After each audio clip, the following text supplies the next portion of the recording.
Hola a todos, bienvenidos a esta explicación sobre la replicación de un ADN, donde es una de las reacciones bioquímicas más extraordinarias de la biología celular, donde la replicación es el proceso enzimático mediante el cual una célula duplica completamente su genoma antes de dividirse y asegurando que las células hijas reciban exactamente la misma información genética.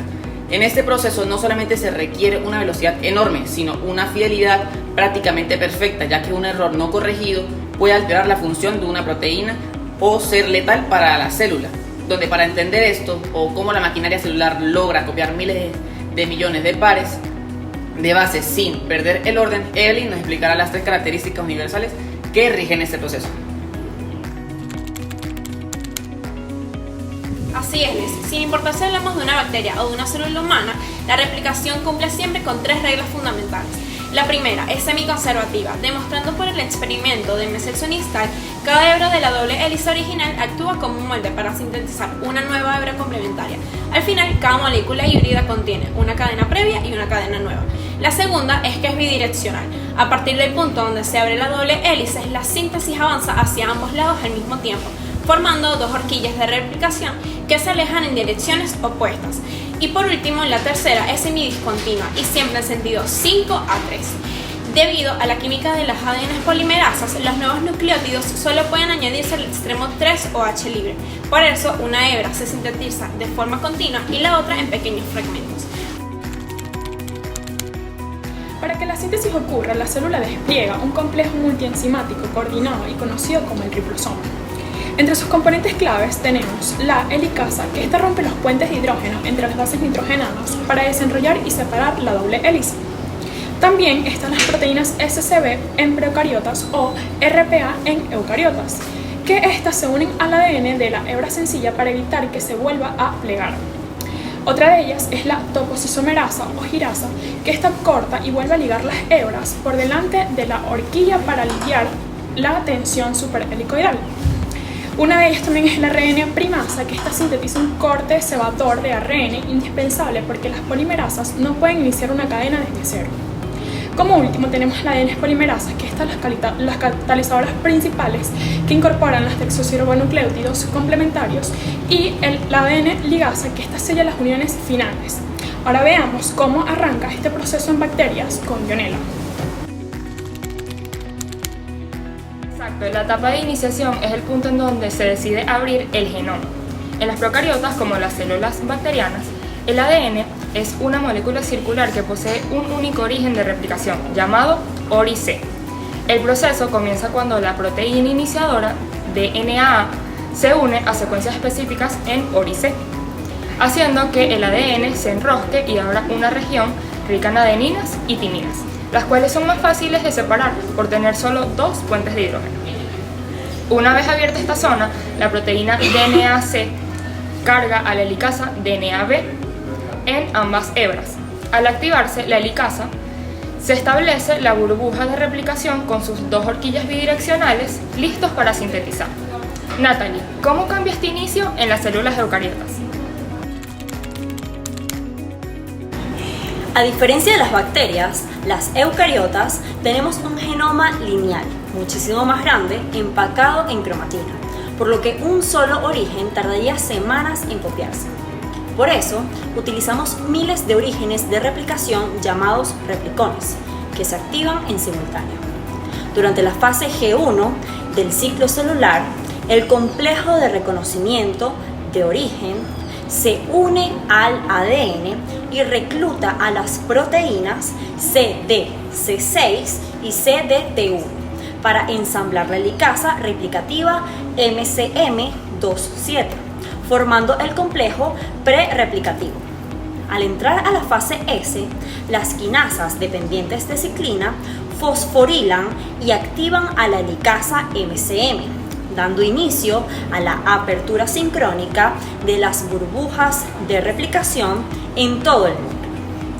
María nos explicará cómo se sintetiza el ADN en la elongación.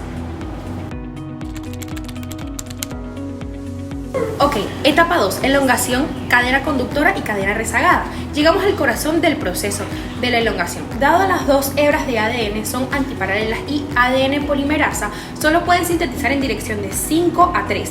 La síntesis de horquilla debe resolverse de dos formas totalmente distintas. Número 1, la cadena conductora o líder.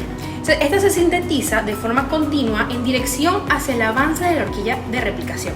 Solo el ADN necesita un cebador o un cebador de ARN inicial. La cadena 2 o la cadena rezagada o retardada. Como su molde va en dirección opuesta, debe sintetizarse en sentido contrario al avance de la horquilla. La primerasa debe colocar múltiples cebadores periódicos para generar pequeños trozos de ADN discontinuos conocidos como fragmentos de Okazaki. Para que el ADN quede continuo, los fragmentos de Okazaki deben madurar y unirse. Además, las polimerasas que ejecutan esto difieren según el dominio del organismo. Tenemos las procariotas. La ADN polimerasa 3 realiza la síntesis principal. Luego, la ADN polimerasa 1 elimina los cebadores de ARN mediante su actividad exonucleasa 5 a 3 y rellena el espacio con ADN. En eucariotas, la pol alfa inicia la elongación junto al cebador. La pol epsilon sintetiza la cadena conductora y la pol delta extiende la cadena rezagada. Las nucleasas FEN1 y NASA-H remueven el ARN. En ambos casos queda un pequeño corte en el enlace fosfodiéster, el cual es sellado definitivamente por la enzima ADN ligazada, mediante el consumo de energía en forma de ATP o NAD. Gustavo, cuéntanos cómo se concluye la replicación. Llegamos a la etapa final, la terminación. En procariotas, la replicación termina cuando las dos horquillas se encuentran en una región de cromosoma circular que contiene la secuencia máster. Allí se une la proteína que bloquea el paso de las helicasas.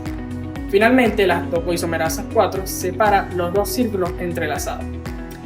En eucariotas enfrentamos el problema de la replicación del extremo terminal, al retirar el último cebador del ARN en el extremo de un cromosoma lineal.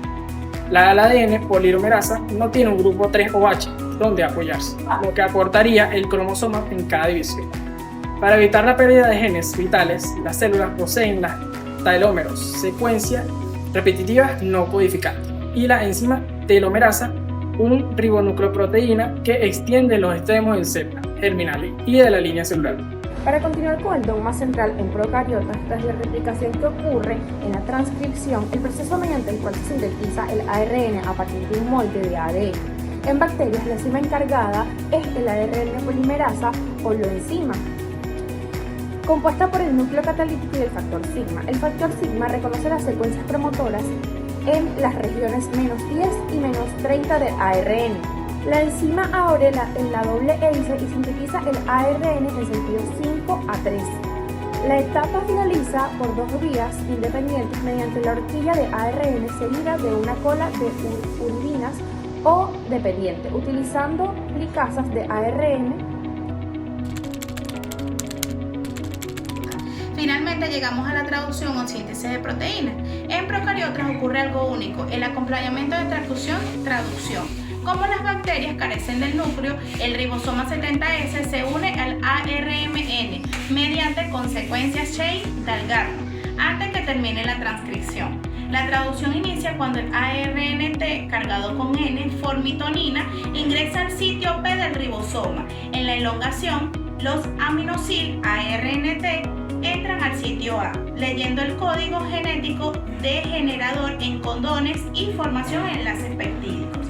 La síntesis incluye en la etapa de terminación cuando los factores liberan y reconocen los codones para UAA, UAG o UGA, liberación de la proteína funcional.